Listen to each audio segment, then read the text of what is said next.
itong touring natin na kahoy. Ayan, makikita niyo po. Ayan. So, i-share po natin sa inyo ngayon kung paano ang pag-retouch nito. Kasi kung maalala niyo po, may isang video tayo na nakapagpunta sa pag-asa nito.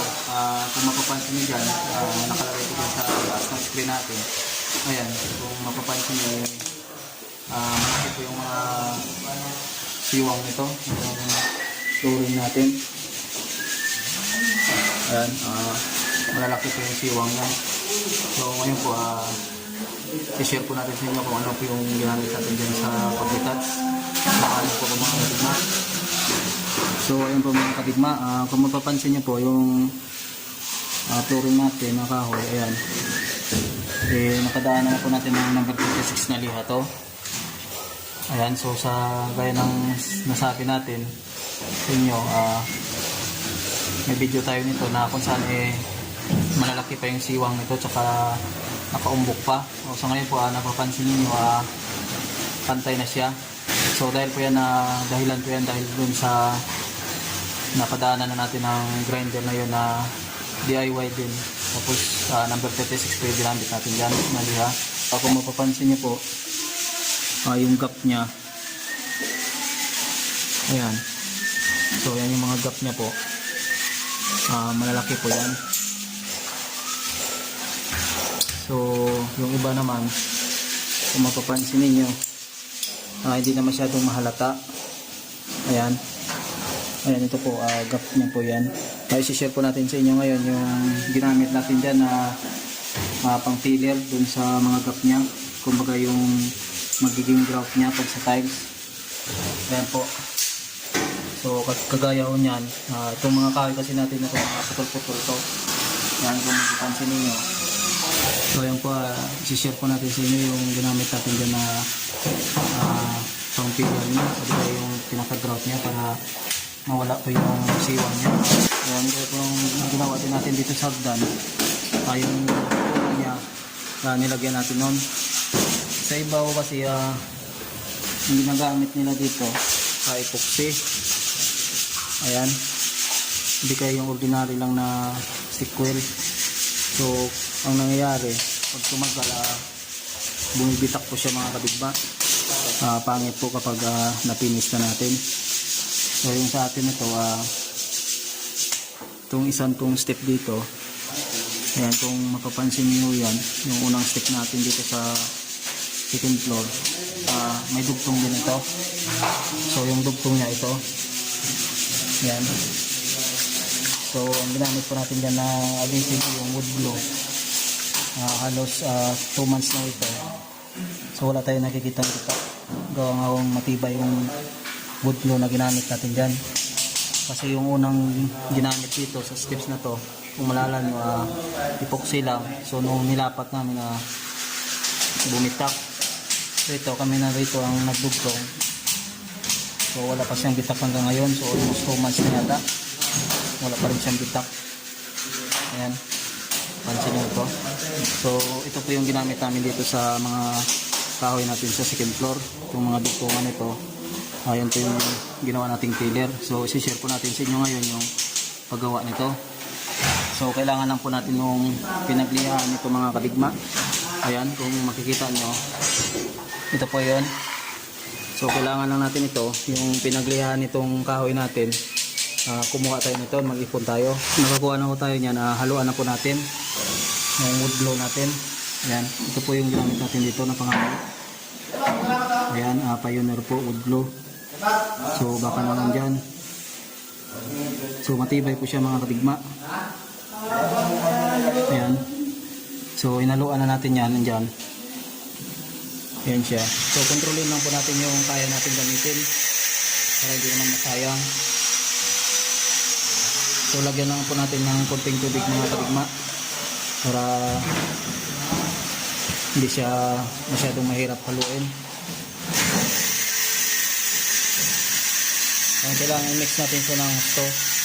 Saka dapat yung paghalo natin ito medyo lugaw yung paghalo para sumiksik ko siya dito sa mga pot natin. Kung mapapansin nyo yan, ayun, napasadaan na po natin to. So yung gap na yan, mas maganda na lugaw yung ilalagay natin ng una para mabsorb siya sa baba, para at least hindi ampaw kasi hahasain pa natin itong mga kadigma. Ayan, kung mapapansin nyo yan, yung nalagyan natin ng una na yan, yan yung unang nilagay natin. So itong mga crack na yan, i-retouch na lang natin yan. Kaya yun po yung purpose, kaya ilugaw natin yung paglagay natin ito.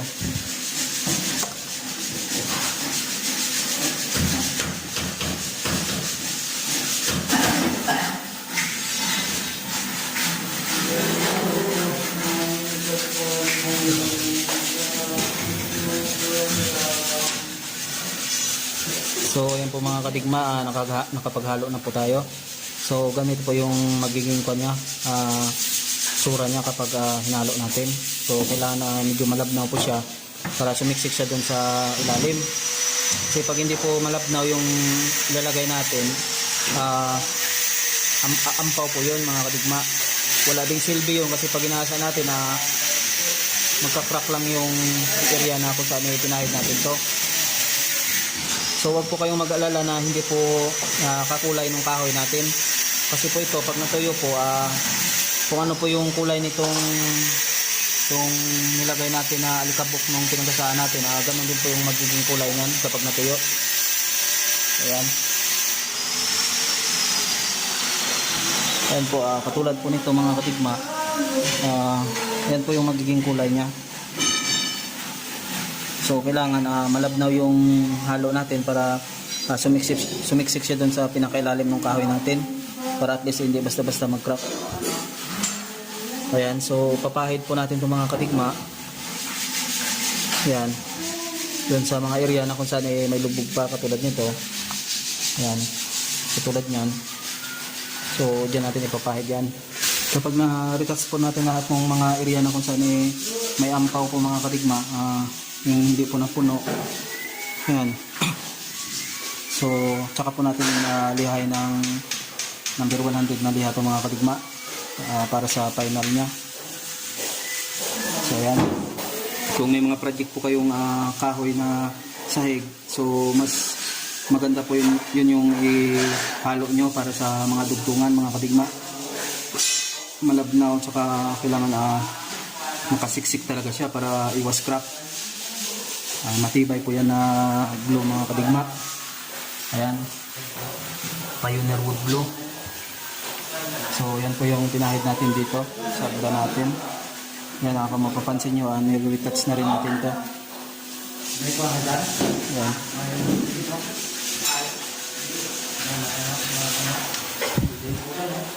Ayan mga kadigma. So retouching na tayo dito ng mga area na hindi pa napuno nung glue natin.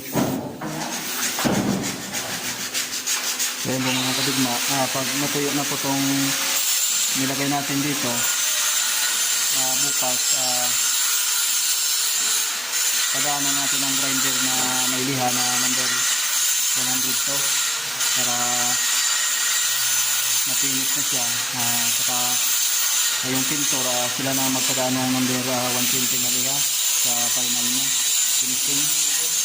So papayan na rin natin ito ng konting sealer para pag final ng mga pintor, hindi na masyadong marumi pag nilihan nila. So lalagyan lang po natin mga katigma yung mga area na kung saan nakaampaw. Yan, tulad nito, lalagyan lang natin yan.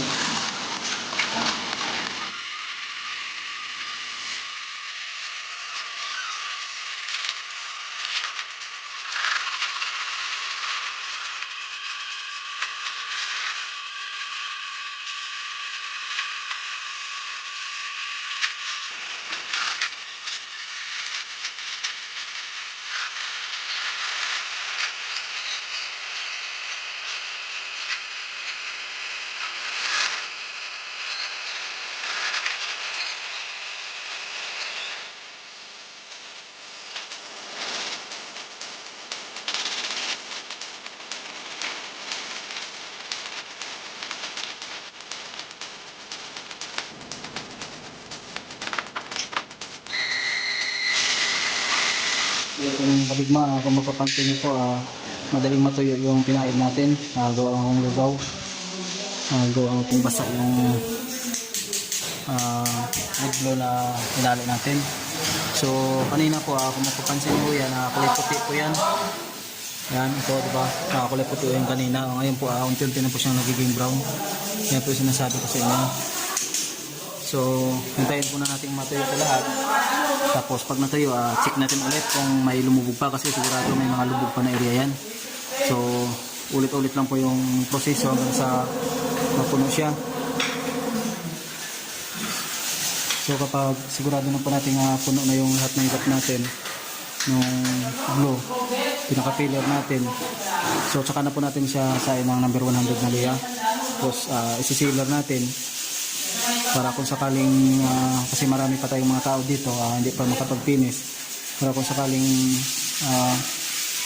madumihan man, hindi na mahirap lihain ulit.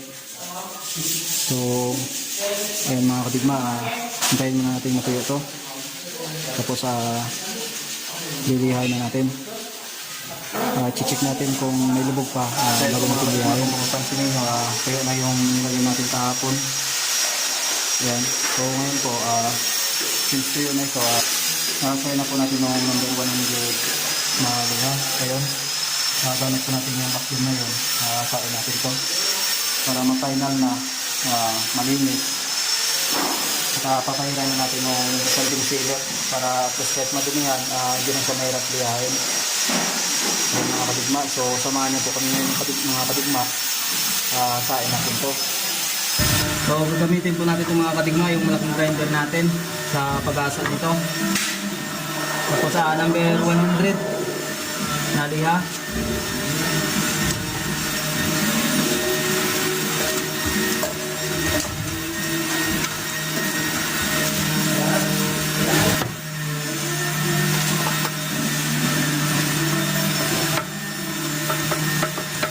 So i-connect po natin tong hose ng vacuum natin doon sa vacuum para hindi maalikabok.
Pahinga muna tayo konti. So habang pinapahinga natin yung malaking grinder mga kadigma, itong maliit gamitin muna natin. So liha din to na 100. Lilihain natin itong mga hindi kayang tanggalin ng malaki. So yung mga area po na hindi mabot ng malaking grinder tulad nito, hindi na kasi mabot yan. So lilihain natin. Tapos pag naliha natin ito, retouch natin yung hindi abot ng malaking grinder mga kadigma.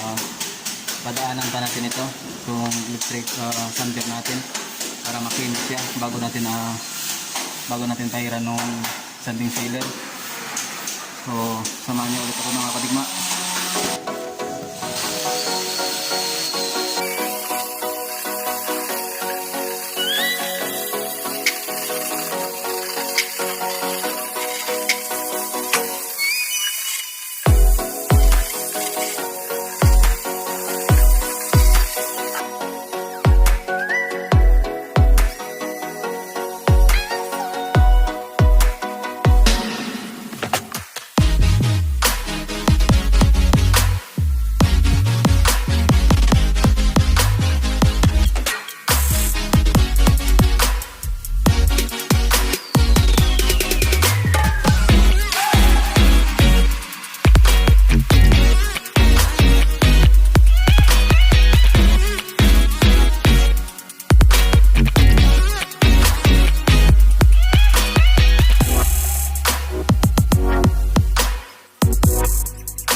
ayun po mga katigma, natapos na natin ang parain ng grinder natin tsaka yung electric sander. Kung napapansin nyo po, malinis na siya. So pagkatapos po niyan, papahiran na po natin siya ng sanding sealer mga kadigma. So yung purpose po ng sanding sealer para masecure po natin na kahit madumihan tong sahig natin, gawa nga po na hindi pa tayo finish dito.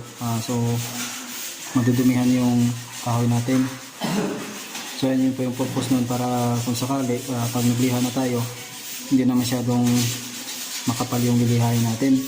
So yung dumi doon ang papatong sa sanding sealer natin. So protection na rin po yung sanding sealer na yon sa kahoy natin mga kadigma, para hindi na rin magasgas. Mga kadigma, tip ko rin po sa inyo, minsan kung kahit anong kahoy po yung lilihain natin, kapag electric sander yung gagamitin natin o di kaya yung improvise natin na grinder, mapapansin po natin sa habang tumatagal yung pagliliha natin, umiitim po yung liha natin mga kadigma, umiitim po yung kahoy. So tip ko po sa inyo, kapag ganun po na napapansin nyo na umiitim na yung kahoy na niliha ninyo, palitan nyo na po yung liha ninyo, kasi masusunog lang po yung kahoy mga kadigma, itim lang ng itim yun. So kailangan pag napansin nyo na ganito yung kulay ng kahoy ninyo, may ganito na yung daan, so papalitan nyo na po yung liha ninyo ng bago mga kadigma. Kahit electric sander o improvised flap disc po yung gagamitin ninyo na sa grinder, kapag ganun po napapansin nyo na umitin, payo ko po sa inyo, palitan nyo po, kasi masisira lang po yung kahoy na nililihan ninyo. So ayan po yung mga kadigma, papahiran natin ng sanding sealer to para makita niyo din yung magiging itsura nito. So pagkatapos po nitong pahid natin ng sanding sealer mga kadigma, papatuyuin natin to, saka hayaan na lang muna hanggang sa mapinis na yung pinto na po yung magtatapot nito mga kadigma, kasi medyo masilan po yung proseso nito, kaya kailangan finish na talaga tayo lahat kapag finish ito. Mga kadigma, samahan nyo ako, papahiran po natin ng sanding sealer ito. So ayan po mga kadigma, papahiran natin ng sanding sealer.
Napahiran na po namin lahat ng sanding sealer.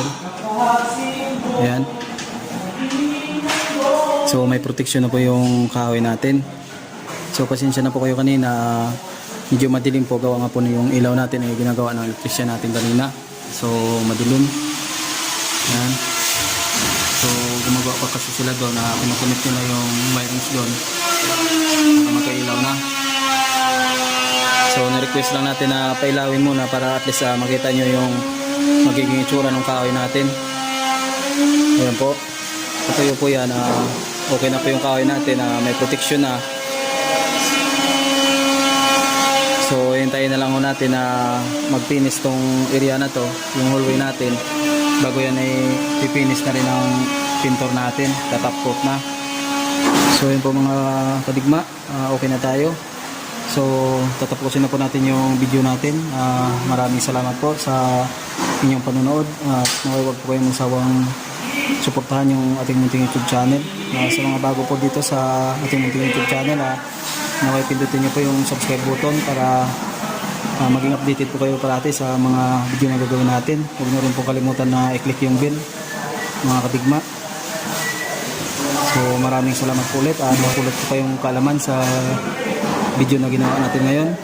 So isang mapagpalang araw po sa inyo at mabuhay po kayo. God bless you po sa inyong lahat.